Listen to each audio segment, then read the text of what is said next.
Assalamualaikum teman-teman. Perkenalkan, nama aku Nabila Mitasari. Saat ini usiaku 19 tahun. Asal aku dari Bagan Batu di perkebunan Kayangan Estate. Aku adalah mahasiswa aktif di Universitas Muhammadiyah Riau. Di sini saya akan menjelaskan sedikit tentang potensi diri saya, kelemahan diri saya, dan orientasi hidup saya dalam jangka waktu ke depan. Saya tidak banyak memiliki potensi diri karena banyak hal yang tidak bisa saya lakukan. Tetapi yang pasti, saya adalah orang yang sangat tepat waktu dan menghargai waktu. Selain itu juga, saya memiliki rasa empati dan memahami seseorang dengan baik.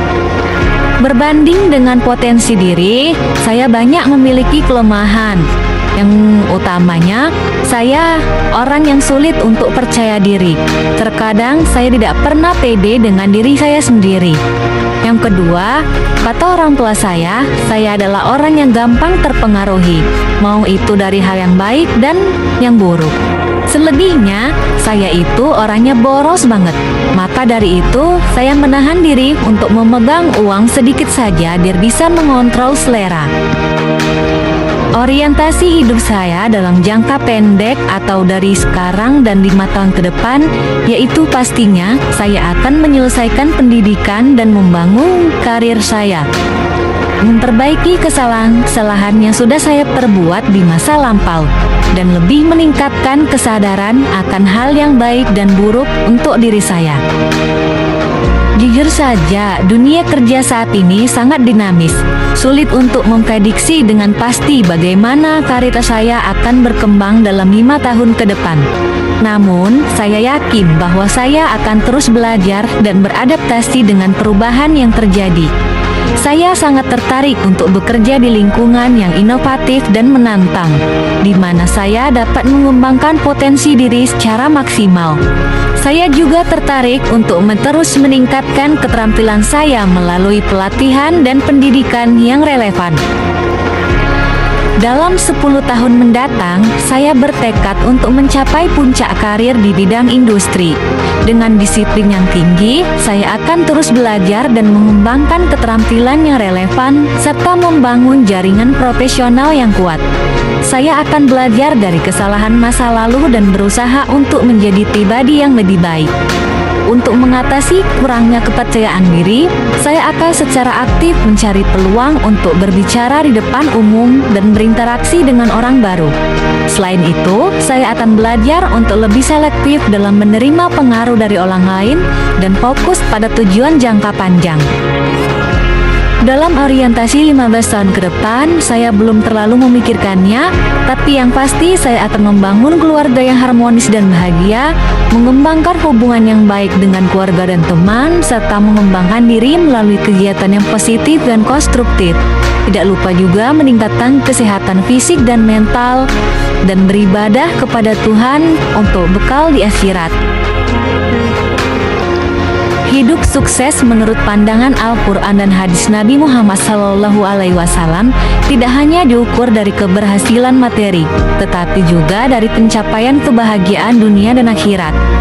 Dalam Islam, kesuksesan sejati adalah keberhasilan menjalankan tugas sebagai hamba Allah dan khalifah di bumi, dengan tetap menjaga keseimbangan antara kepentingan dunia dan akhirat.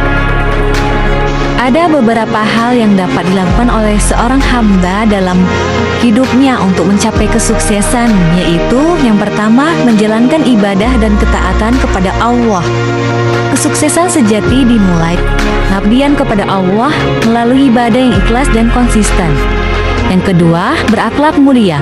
Kesuksesan hidup juga tercermin dari akhlak yang baik terhadap sesama, termasuk jujur, sabar, dan dermawan. Yang ketiga, mencari rezeki yang halal. Islam mendorong umatnya untuk bekerja keras dengan niat yang baik, tetapi tetap sesuai dengan prinsip syariah. Yang keempat, bersyukur dan bersabar. Sikap syukur atas nikmat Allah dan sabar menghadapi ujian adalah kunci menuju kebahagiaan dunia dan akhirat. Yang kelima, beramal saleh dan menolong sesama. Seperti hadis Nabi, sebaik-baik manusia adalah yang paling bermanfaat bagi manusia. Yang keenam, memiliki tujuan akhirat. Seperti Al-Quran Surah An-Nisa ayat 134 yang artinya, barang siapa yang menghendaki pahala di dunia, maka di sisi Allah ada pahala dunia dan akhirat. Tahukah teman-teman, kita diciptakan di dunia ini? Kita lahir, kecil, dewasa, tua, dan akhirnya mati untuk meninggalkan dunia. Sering kita habiskan waktu hanya dengan makan, minum, tidur, dan bersenang-senang. Padahal, ada tujuan dari penciptaan kita hidup di dunia. Penciptaan manusia bukan hanya sekedar permainan dan sia-sia, namun ada hikmah besar yang terkandung di dalamnya. Semua bermula dari bagaimana Allah menciptakan manusia. Manusia tidaklah tercipta sebagaimana hasil dari evolusi makhluk lainnya. Al-Quran telah menegaskan bahwa manusia diciptakan secara khusus. Sebagai firman Allah dalam Al-Quran Surah Al-Sad ayat 71 hingga 72. Sesungguhnya aku akan menciptakan manusia dari tanah. Maka apabila telah kusempurnakan kejadiannya dan kutiupkan kepadanya roh ciptaanku, maka hendaklah kamu tersungkur dengan bersujud kepadanya. Rasulullah Shallallahu Alaihi Wasallam juga bersabda mengenai penciptaan manusia. Sesungguhnya seseorang dari kalian dikumpulkan penciptaannya dalam perut ibunya selama 40 hari dalam bentuk nutfah atau air mani, kemudian menjadi alaqah atau segumpal darah, kemudian menjadi mudghah atau segumpal daging, lalu seorang malaikat diutus kepadanya untuk meniupkan roh di dalamnya dan diperintahkan untuk menulis 4 hal, yaitu rezekinya, ajalnya, amalnya, dan celaka atau bahagianya. Hadis riwayat Bukhari dan Muslim. Manusia berasal dari setetes air mani, 40 hari kemudian menjadi segumpal darah, kemudian menjadi segumpal daging. Barulah di hari ke-120 Allah Subhanahu wa Ta'ala menciptakan dagingnya bertulang, dan Dia memerintahkan malaikat untuk meniupkan ruh kepadanya serta mencatat 4 hal tadi. Ruh adalah sesuatu yang membuat manusia hidup, dan ini sepenuhnya urusan Allah. Allah berfirman dalam surah Al-Isra ayat 85, dan mereka berkata kepada Muhammad tentang ruh, katakanlah ruh itu adalah urusan Tuhanku, dan tidaklah kamu diberi pengetahuan melainkan sedikit. Teman-teman semua, mengenai penciptaan manusia ini berkaitan juga dengan iman kepada takdir. Allah telah menakdirkan segala sesuatu sejak 50.000 tahun sebelum diciptakannya langit dan bumi. Kemudian di alam rahim, Allah pun memerintahkan malaikat untuk mencatat kembali 4 hal, yaitu rezekinya, ajalnya, amalnya, sengsara atau bahagianya. Tentang rezeki, Allah yang Maha Pemurah telah menetapkan rezeki bagi seluruh makhluknya, dan setiap makhluk tidak akan mati apabila rezekinya belum sempurna. Berkaitan dengan ajal, Allah Maha Kuasa untuk menghidupkan makhluk, mematikan dan membangkitkannya kembali. Dan setiap makhluk tidak mengetahui berapa jatah umurnya, juga tidak mengetahui kapan tersebut di mana akan meninggal. Awalnya, Allah Subhanahu wa Ta'ala telah mencatat amal-amal setiap makhluknya, baik dan buruknya. Akan tetapi, setiap makhluk Allah pasti akan beramal amal baik ataupun amal buruk. Dan Allah juga Rasulnya memberitakan pada hambanya untuk beramal baik, dan malaikat pun mencatat mengenai sengsara atau bahagianya, apakah akan berada di surga atau neraka.